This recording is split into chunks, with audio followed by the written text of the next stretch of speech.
Welcome to the Creative Plan Podcast Network. Join us as we share our favorite RPGs, one-shot games, tabletop games, reviews of items, and convention panels, and other exciting things that we run into from time to time. Sit back and enjoy the show. Hi, this is Kelly, aka Trixie from Ragnarok and Roll, a Scion to Ragnarok story, and Tilda Wimblewick from D&D Journey of the 5th Edition. First off, I would just like to say thank you to everyone for listening to our varied adventures, as well as for rating us on iTunes and rpgpodcast.com. If you haven't rated us yet, we would greatly appreciate it if you could. And if you're looking for more ways to support our efforts, we are now on Patreon, a great site where you can help us continue making more podcasts, as well as some special surprises for our patrons. If you can, please look us up at www.patreon.com/cppn. Every little bit helps. And again, thank you for listening. Hello everyone, hello. Look at you lovely people. Some of you are very far away. Some are, but I still love you. You can come closer so I can hurl my love on you even more. But if you're afraid of it, I understand, because I'm very effusive. So, hello. Excellent use of my favourite colour. Like certainly like my soul. I'm what you'd call an old school goth. I've gone so goth, I've gone right back through time into the 19th century. So, my name is Madame Askew, and this is my dearest friend, Temperance. Yes. We are costumers and avid steampunks. Yes. Temperance has been creating and sewing and for more than 2 decades. Yes. And is also formally trained at the University of Arizona as a costumer. All right. And Temperance, I'm going to be very mean. You may now introduce me. Oh, okay. Well, it's hard to say how long I've known this lovely lady, since she's about 137 and has traveled back and forth with time. So I've literally forgotten the days or years or travels that we've had. It's very complicated. But as myself, she also has been stitching for decades. Of course, for her, is it a millennia? We don't know. We've lost track. The Darjeeling in her bloodstream basically serves to preserve her in her gloriousness. And not only is she an accomplished seamstress and milliner, but she's a premier corset maker. And formerly trained in the opera. Oh! And speaks 4 languages. Oh my goodness. And she's a true Renaissance woman. Oh. And is awfully skilled in improv. Well, thank you. Normally we don't bring in those other details. But Not to, you put me on the spot. Thank you. Delightful creature. So we are avid steampunks, and I sort of took over and run the Tucson Steampunk Society now for the last 9 years. 9 years. 9 years. So we are very active here in Tucson. I travel all over time and space, but mostly the Southwest, occasionally Canada. Really like it there. Wisconsin in November. Yes. It's for a very good cause. TeslaCon is an amazing convention, but it's already snowed, and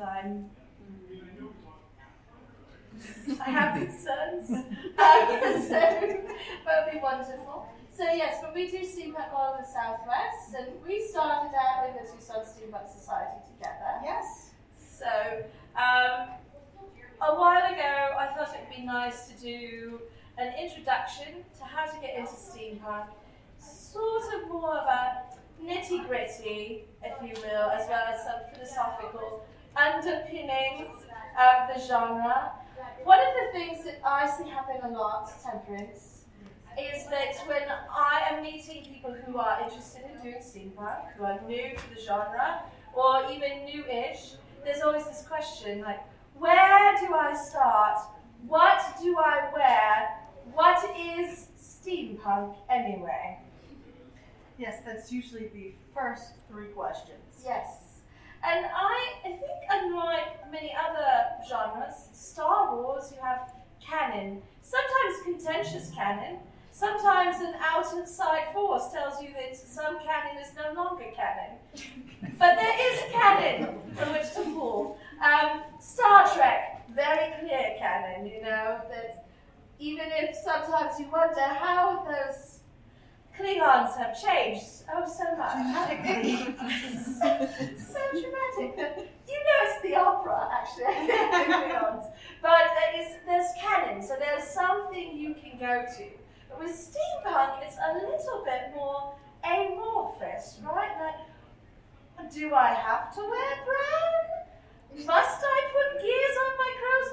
I like gears, but how much weight am I expected to carry when I walk down the hall? Have you walked through the hallways of this place? I try and limit myself at 15 pounds of clothing, personally. If I put the entire workshop on my back, it's very tricky to move. So there's these questions of like, do I have to have this certain look? Is only the brown and the short skirt and the long tail and, gentlemen in that one particular waistcoat from Gentleman's Emporium, is that my look? Do I have options? And, yes, you do! it's a little bit overwhelming. It can be. How many options? So, my general personal rule of thumb, and I'll let Temperance speak for herself on this one, is that you can literally make anything steampunk if you can tell a story about it that sets it in a steampunk world. So if you are wearing a polo shirt that you got down at the corner store and you've embroidered gears on it and you show up at my steampunk tea party and you say, Madam Askew, I am a very busy man, I am a messenger service from the future, sent back in time by this very rickety airship. It was terrible. I'm like, you're a steampunk, clearly. Right. Have a cup of tea. So, I'm pretty open in my personal interpretation, but having something that vast is really impossible as a beginner to find a toe hold. It's like too many choices. You just told me everything was possible. Could have a rope, just a hit. What about you, Temperance? Yes, and if you have an idea of a character, you can create your own individual character. Yes. Or you can, hey, I want to steampunk up that Deadpool. Go ahead. Anything is fair game. Yes. With the steampunk, anything can be steampunk. You already have steampunk in your closets. You just don't realize it. Blue jeans are a really wonderful gateway drug to steampunk. So the thing about steampunk, one of the hallmarks I think that's really important for going for a look in steampunk, whatever your look is going to be, think anachronistic, a bit out of time. I personally think that if you pull from the 19th century, at any point in the 19th century, from any location on the globe that we live on Earth, that you are going to add some flair to your costume that will place it in steampunk. So I think that sort of anachronism kind of helps inflect the costume, if you will. Again, that's very broad, but it gives you a little bit of something to hold on to. So we're not historical reenactors. I never feel like a costume has to look like it stepped out of a fashion plate. I know you're looking at me right now thinking, She looks like a fashion plate. really? How many layers are you wearing? But this is why I like denim and blue jeans, because it was invented in the 19th century and you can do everything with it. You can make anything out of it. You can create a frock coat, or a corset, or a bustle, or trousers, or your aerialist costume. I wouldn't do the parachute, it's very heavy for jumping out of an airship with denim. But you see what I mean? You could just take this one item, and because it has that connection to the past, if you make a lot of different things out of it, you are creating a look that's a little bit anachronistic, but you can put your own stamp out of it.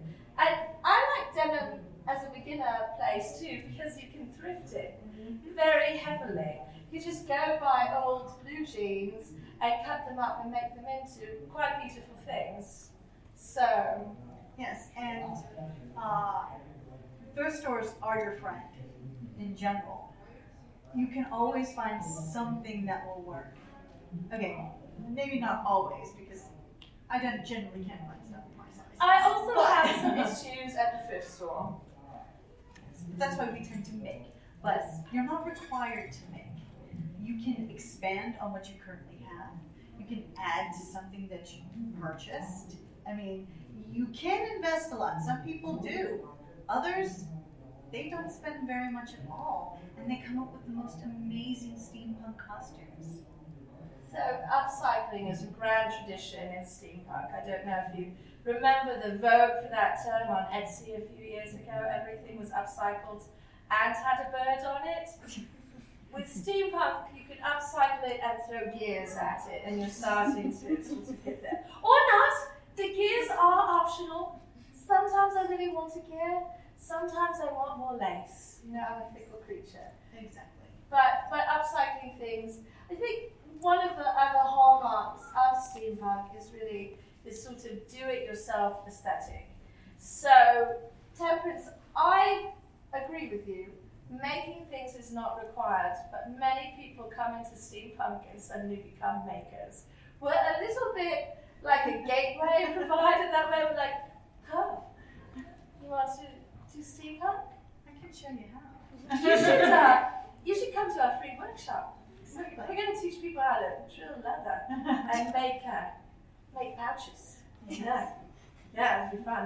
So, in fact, our group here in town regularly does workshops where we teach things for free because we want people to learn skills if they want them. So there's a big element of like making it yourself, doing it yourself, creating your own vision, which I also think is part of making, whether you like get in there with the soldering iron or the shears or not, like putting pieces together in your own way. Putting your own mark on it. Absolutely. It's really the punk part of steampunk, is that ethos of do it yourself and controlling the ideas yourself, taking it back from sort of the outside influences who are trying to tell you how you look, which is why a lot of steampunks are like, oh no, everything is steampunk. We won't tell you how to look. We're punks. Oh, that actually came out just right. So that's part of the challenge, of course, but also the joy is refining your vision. Now, for me, so we're just replacing safety safety pins with gears, or with laces, or studs, or grommets. I really love grommets. Oh. That's the motion you make when you're hammering them in. It's very satisfying. You gotta get the face. Yeah, yes! The face is necessary. Take out your frustration. Yeah, no, at 2 a.m. when I have a course. It's very cathartic. It's great. I do find some sources of inspiration to help me narrow my personal vision for costumes, and I know you also pull from a lot of things for inspiration. Yes, I love the Victoriana. I've always been attracted to the silhouettes of the bustles and stuff, and which is probably why you and I gravitate to one another. Yeah, no, we both have a problem. Yes. We're addicted to bustles. Yes. True. It is. My name is Temperance. I'm a bustle-aholic. Perhaps. I'm not that old, too. This is a safe space. The first time.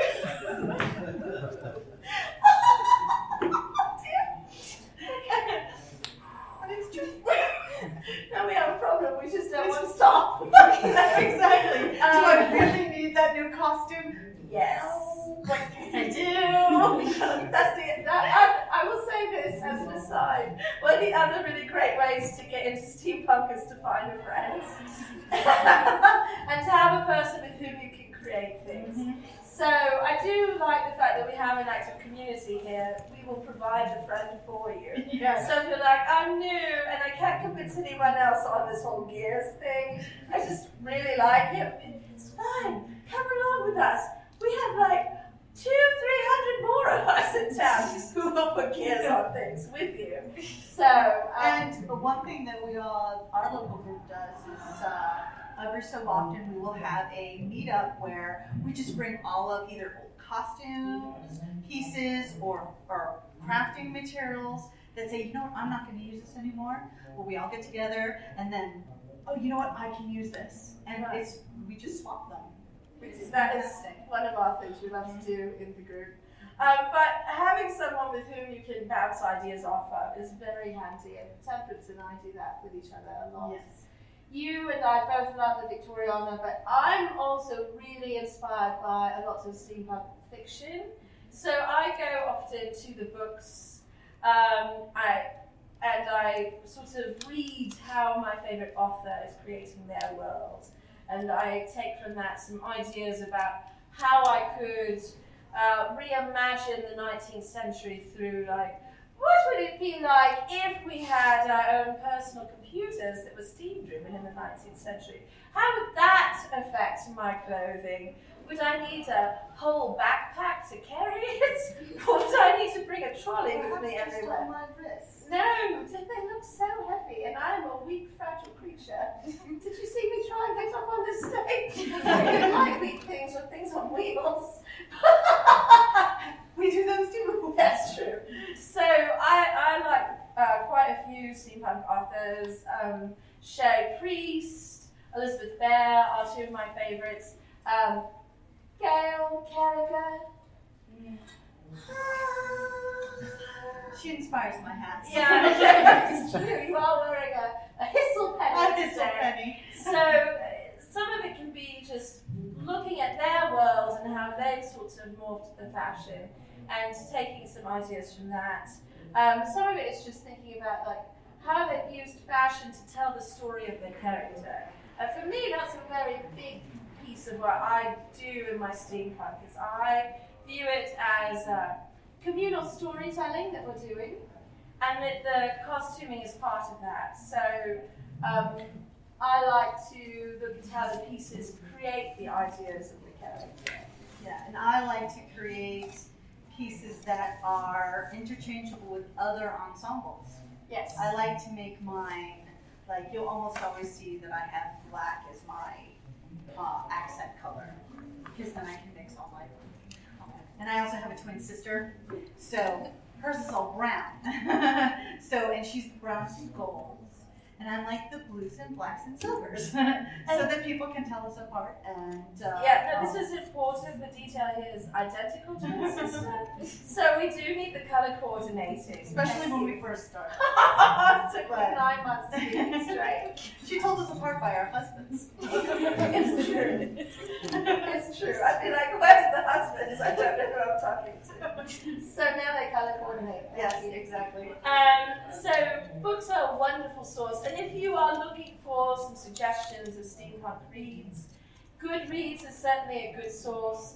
Also, we have a Tucson Steampunk Society book list on Goodreads that you can look up. But there are a few different lists of steampunk reads. Because just as there are many styles of steampunks, there are many styles of steampunk fiction. I think one of the fun things about steampunk fiction is what you get more of is like, this is a steampunk murder mystery. This is a steampunk space opera. This is a steampunk romance. So it's a story set in a steampunk world. And so you'll have a different sort of genre within a genre. And so if you're really into mysteries, there are some mysteries that are really good. If you like hard science, there is some steampunk that is for you. Because we're really into the nuts and bolts of things. I particularly like Elizabeth Bear does this wonderful series of steampunk novels, and she has the most outrageous sewing machine. It's like a full-body automaton. That is some mad science. It's really good. So the books are a wonderful source. We don't have a lot of cinematography to pull to?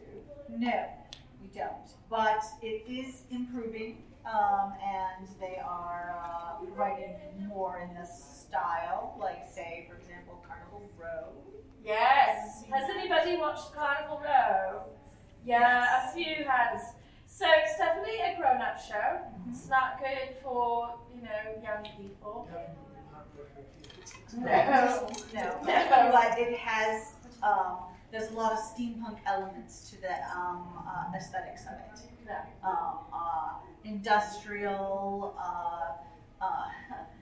steampunk can be dark and gritty. It can also be bright and clean too. Yeah. But there's usually a heavy element of technology, specifically a Victorian technology or a retro-futuristic view of, like, Jules Verne, H.G. Wells. Think of machines that would be designed by somebody Victorian, but serve a purpose similar to a modern need. So, form and function. Right. Really ornate things. And so that's another piece of putting together your steampunk costume or props, getting into the genre, is more is better. More is more. So the more trim, the more little details, the more fussy fiddly bits you can put into a costume without actually falling over. It's good. That's why we use a lot of resins and things that we can use. 3D printers are a godsend. We do like to take materials, and some folks are very dedicated to, if it was not created in the 19th century, I will not use it for my steampunk, which is legit. I am not one of those. We don't ascribe to that. No, but Because it can get heavy. A wooden backpack with full brass fixtures is heavy. very heavy. And if you're wearing that for more than an hour, you will be sore. Yeah, no, weight is definitely a thing to keep in mind.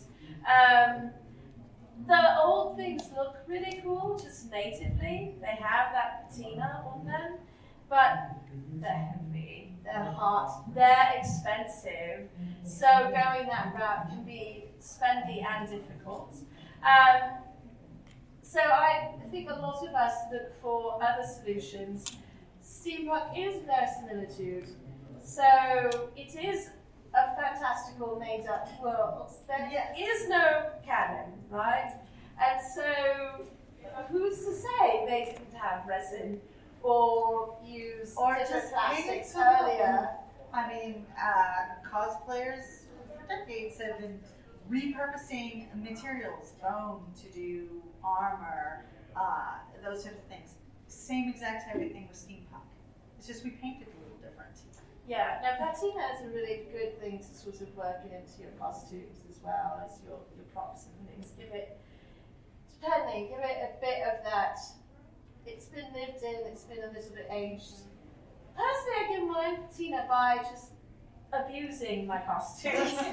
By like going out to the world and living in them, falling over. Yes, but then there are some people like to play like a grease monkey or like an engineer character type of thing, and they will have like painted on grease so that they can wash their ensembles, but the grease stays there because it's really just painted on or dyed, so that it gives them a look, and then they might touch up their face with some makeup Although, to set the.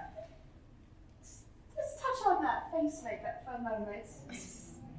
So, definitely do put the grease and the smoke and the soot on your face. It's really cool looking.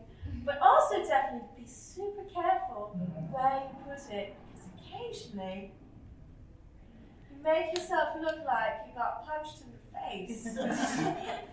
Because you are heavy-handed with the black coal, and your entire friend circle comes to you one by one for the entirety of the event to ask you, who did it? Well, see, the point is you put the goggles down, then you apply, because then when you lift the goggles up, it looks like you. Rather than getting punched by Safety first. Wear your goggles. Although that's not mandatory. So, in the 19th century, they believed that safety was third. So you could definitely. I don't know. Third's pretty high on that list. I think safety could be a little lower there. All right, it was definitely 10th. It was 10th on the normal list. It was not high. So another thing to think about is like, if you're sort of doing a 19th century inflected costume,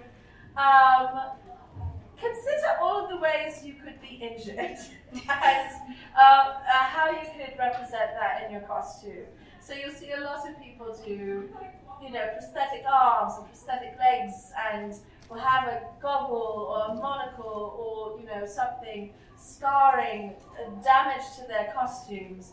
It gives it a look like you're going through a world riddled with industry that's completely unchecked and trying to kill everyone, which is pretty historically accurate, actually.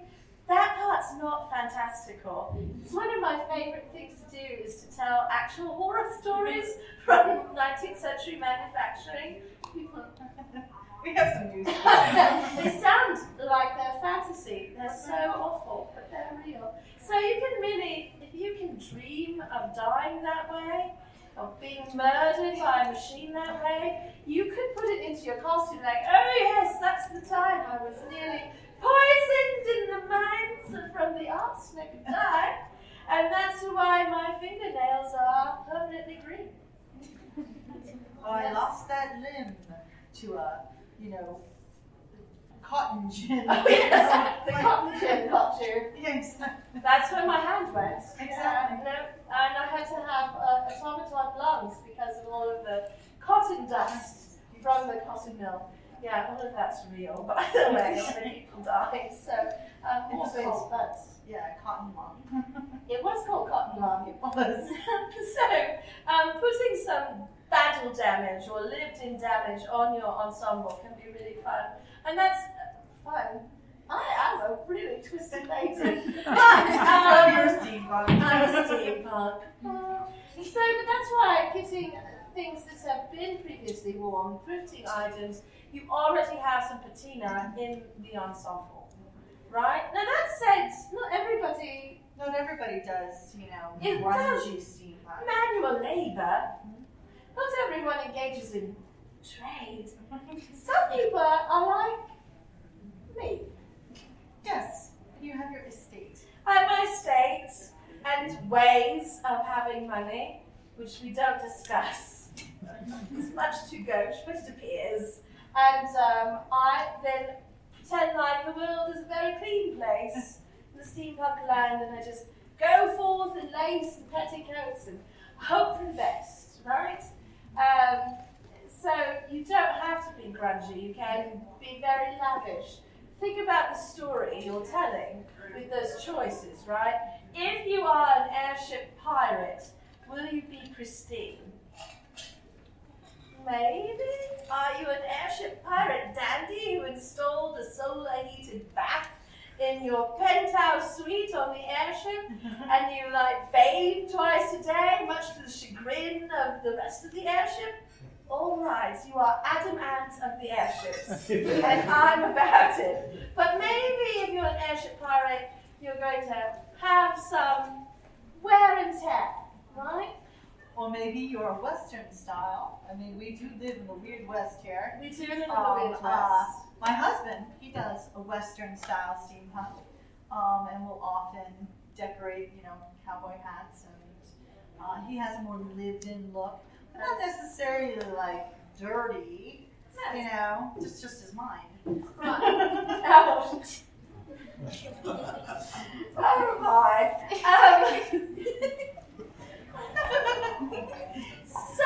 But also, I'm jumping right over. I'm ignoring the elephant in the room. So also, Mr. Springer displays his shirt sleeves. That's right. For a 19th century gentleman, he's a rapscallion in shirt sleeves. So clearly he's not an aristocratic, ne'er-do-well who sits about drinking tea and eating cucumber sandwiches all day. He's out in the world, getting warm and needing not to die from wearing 5 million layers of clothes. So he just goes about in his undergarments. I mean, because shirts are undergarments, FYI. No, it's very scandalous. It's just a bring that. waistcoat. And I You know. can't take them anywhere. Next thing will be ankles. So, I know. I jumped right into that one. I always go for the ankles I every forgot my time. fan. I'm so sorry. Yeah. So, Delicate sensibility. oh yes.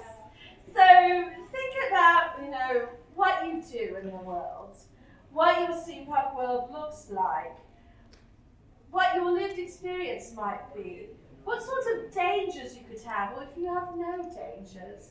Think about the story you're telling with your costume. And, every costume could be a story. Not everyone dedicates themselves to a singular character that they build an entire wardrobe for.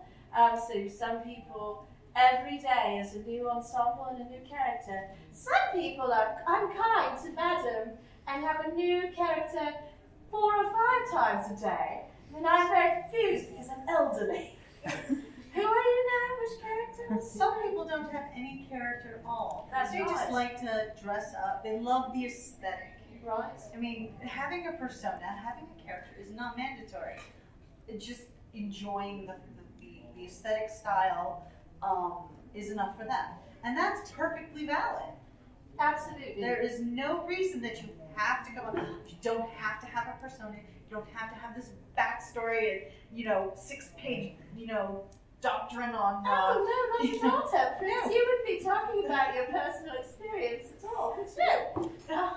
So you don't have to have a character, but thinking about the story your clothes tell can be a helpful way to navigate making steampunk costumes. So that from this whole thing where we say literally anything is possible in steampunk, you could say, yes, but these are my limitations for this particular ensemble. I'm going to be a cryptozoologist. Right. So I might have, you know what? I've got the tooth and the longness monster right here in this jaw. See? Right. And also maybe not stilettos. Maybe you wear really good boots if you're a cryptozoologist, right? Nice pair of wellies. Because stilettos will sink in the bogs around Loch Ness. Very messy. So, but thinking about activities you might do are a fun way to navigate, or just get an idea of a motif. Perhaps, you like something that you've seen, a general aesthetic, but you want to accessorize it, or you want to expand it in a specific direction. You can start off with just like a piece. We know people who are they find some item and it inspires the costume all around that one individual item. yes. And we met one just the other day who is like, she found this, it was the brooch. Yes. And she discovered it and she created an entire character idea just from this one small thing. And then now she's slowly creating it. Yes, and creating her costume and her props to work around that brooch. And maybe a different costume and props will come together around a different item. So Sometimes it's a hat. I've known people, it's like they buy their hat and they're like, I love this hat so much. I'm like, what can I wear with it? Ooh, I can get this vest. Oh, hey, that kind of belt over there would be really nice with this. And it starts to progress. And then they head out to the thrift store and find, belts to make straps for. oh yes, exactly. So And then they repurpose it to make like some type of arm harness or something. Right. Like a piece of. or a leg harness, or a hat harness, and everything. We like harnesses a lot. Yes, well, Steampunk. jetpacks, that type of thing. All the harnesses. So having some unifying element is a very helpful way to navigate through the vastness of, this open-ended answer that steampunk can be anything. But then there are some other sorts of places you can find ready-made ideas and art that can kind of help you off to. You could go down the Pinterest hole. Oh, Like start looking at steampunk images on Pinterest and then realize, oh my god, 4 hours have gone by. right. Doing a Google search or a Pinterest search on steampunk images will pull up lots of costume ideas. Now, Inspiration. one of the things I'm always a little bit cherry up with those hits on a Google search or Pinterest is they're very much same.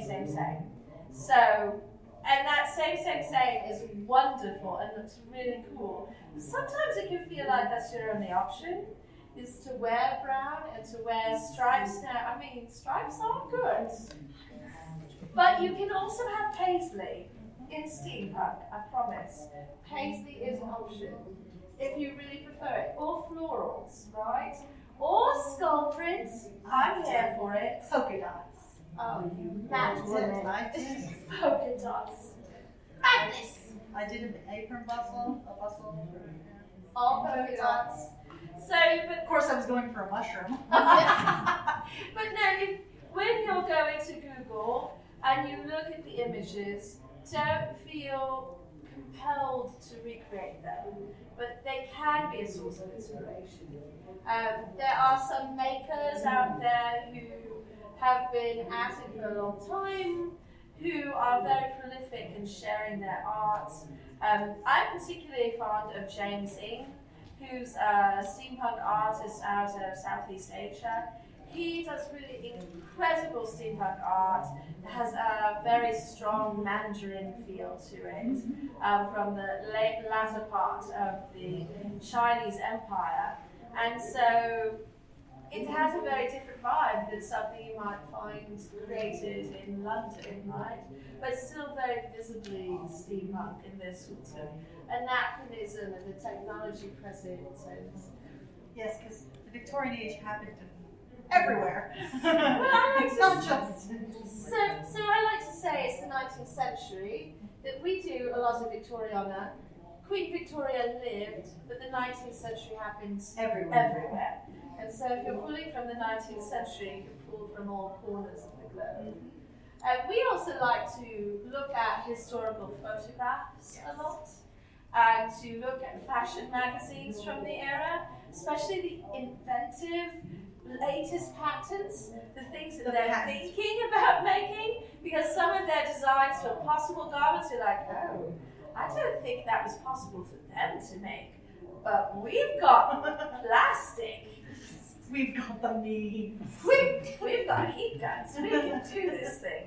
So they really came up with some fascinating ideas, and you can translate some of those speculative concepts into your own work, right? And just there was this thing with inventors where they would make these sort of Rube Goldberg-like concepts to get around to a solution for a problem, and it'd be very complicated. The 19th century was full of very complicated solutions to simple problems. So that's another thing you can take away. Like, maybe I just want a really complicated costume because I want Because I can. What if your zipper required a pulley system that you operated from a shoulder rig? Like, oh yes, I'd like to take off my coat. Let me enact the coat puller. It will take 5 minutes, but look at this. Exactly. Raise the muscle. It's time to sit. I'm engaging the pulleys. So you could just throw. I invented the headless parasol. You I did did. invent that, and I invented the self-sharpening applicant. So right, you never know. So you could just add some sort of mad science to the ideas as well. So looking at historical items, looking at the silhouette, thinking about what would happen if I threw mad science at it. And they had some really, really mad science then.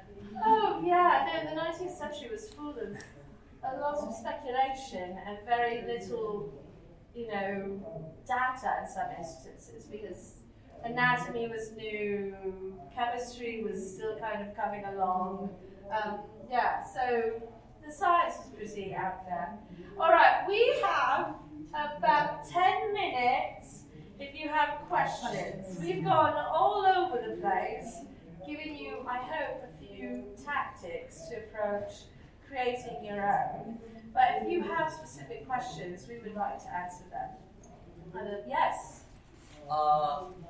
What is your advice, opinion, thoughts on adding fantasy or magical elements to steampunk? Yes, please. Yeah, some people are kind of curmudgeons about that. They're like, no fantasy in my steampunk. I'm like, well, the science is sort of fantastical as it is. And I love bringing mythology and sort of things like the Loch Ness Monster into steampunk, right? That's like a little fantastical. So I'm for it. As a matter of fact, the Wild Wild West Con theme coming up in next year is Magic and Mystery of Steampunk. So we are fully embracing the fantasy for that convention this year. And Carnival Row is actually a very really good good example. Yeah, because it's definitely skirting a boundary or a border space of being like kind of alternative history, kind of high fantasy, but a lot of industrial 19th century stuff. So it feels steampunk without having as much of the mad science. There are airships But going. instead of mad science, they have magic. They have magic. So I think Carnival Row is a really wonderful example of how you could do it. I also like this novel called The Necromancer by Martha Wells. That is like an early steampunk novel, and there's a lot of magic, but the magic is treated like it's science. So they're very codified in their approach. It's a great read if you like to read. So I hope that helps. Any other questions? Yes. Are you currently wearing hat pins? Oh. Actually, no, I am not wearing a hat pin because this hat actually fits so incredibly well on my head that I was originally going to put one in, but I have no need of it for this one. No, I really want one. This is the most magical hat. Don't be jealous. Are we going to like you and that magic hat? I'm not wearing a hat pin in this chapeau, in part because it's completely covered in silk, and I don't want to run a pin through it. It will mar the fabric. So I actually have elastic loops that I stitched into the join of the brim to the crown that I can run hairpins through, and I attach it with hairpins directly to my hair.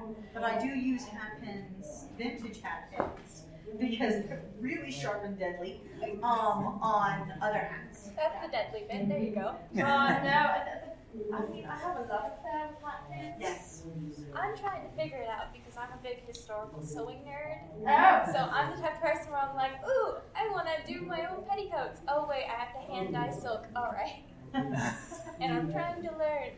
So first of all, Dharma Trading is your friend for the hand dyeing. Absolutely, queen.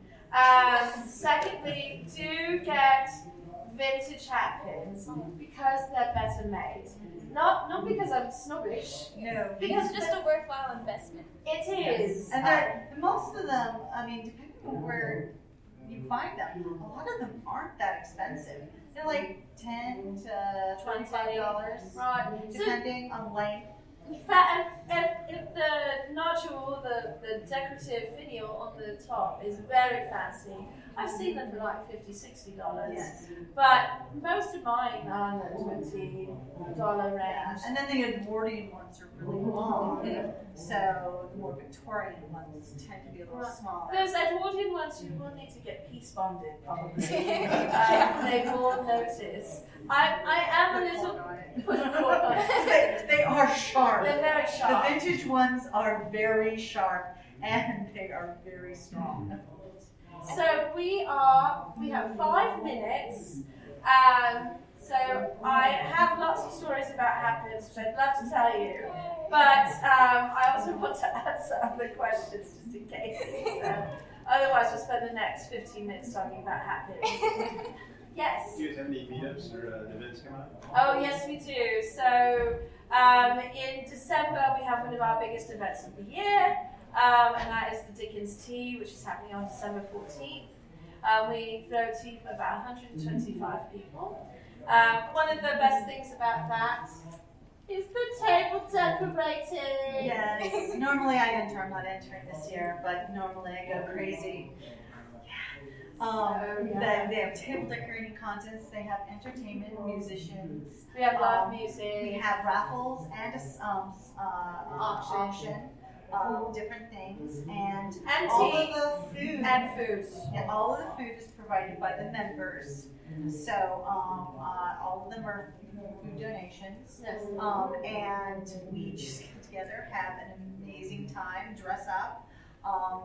If I'm decorating a table and I have a theme, which I always have a theme, we'll try and dress in that theme. But otherwise, everything goes. It's but like you're never required to dress at any of our events. no, costumes are admired, never required, is our motto. But, so the tickets will be going on sale for that in the next couple of weeks. Where does that take place? So the Dickens Tea happens downtown at the Scottish Rite Temple. So we do events all over town.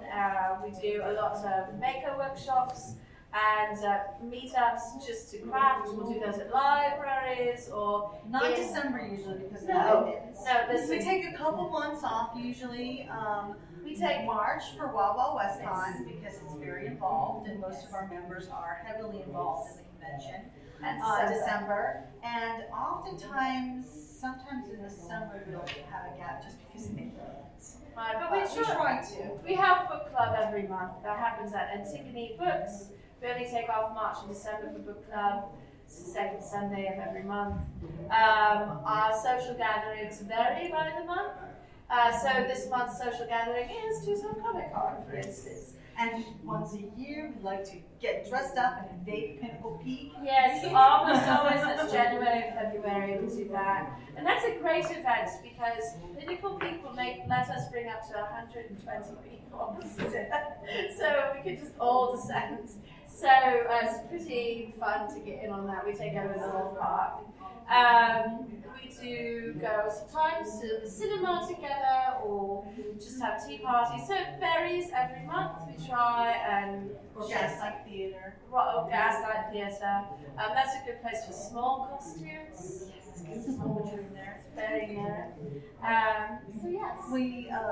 The workshops, a lot of them are some type of crafting. We would like to do different types of We shake crafts. it up. We like to try to keep it, not just sewing. So I hope that answers your question a bit. They happen all over the place. Yeah. We have one last, yes. Where can folks find you online? Oh, well, I do have business cards up here on the table, like a professional, which I am. So you can find me all over social media as Madame Askew and Temperance. Issues, social media.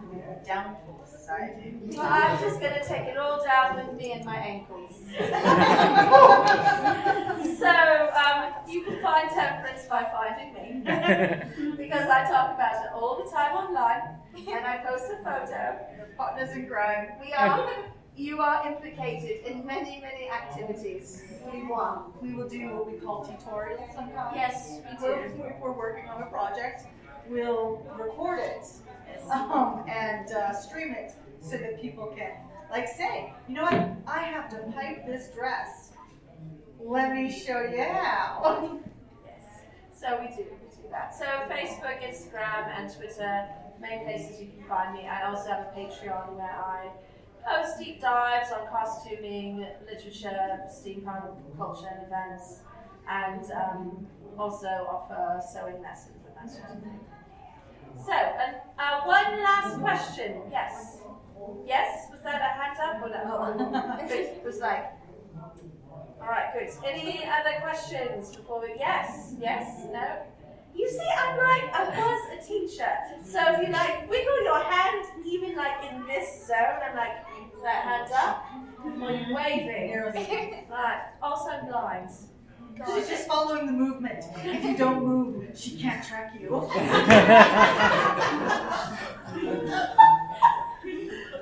That's true. Stay very still, I'll never find you. Raise that arm, won't stop. So, hey, I'm very fond of it. You guys. So,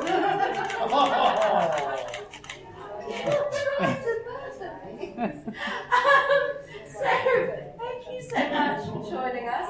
The Tucson Steampunk Society is here this weekend, so if you want to see some of our ideas of what steampunk art can look like, come down to the booth. We turned it into a cabinet of curiosities, so it's full of a lot of art this weekend. Otherwise, please feel free to follow me online. I love to answer questions. Temperance can also be roped in to answer your questions through me. So, and I have cards up here. All right, thank you so much for being here.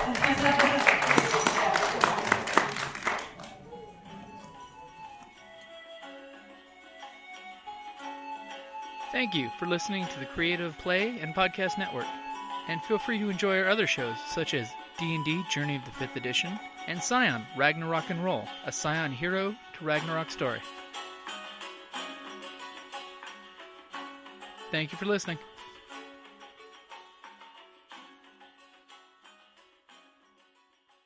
Hello, this is Eric. And Wendy Strog with Stone Valley Hobby and Games. We sell board games, card games, role-playing games, and supplies. We have thousands of Magic the Gathering cards available, carry Kickstarter products, and work with veteran-owned small businesses to bring you our own line of products. We are a small business retailer, but we offer competitive prices, a loyalty system, and free shipping on orders over $100. As a military veteran myself, I'm a strong supporter of our armed forces, their families, and contractors out there doing the hard job. So any order from an AA, AE, or EP address will be shipped absolutely free. Remember, StoneValleyGames.com, where we take your leisure seriously.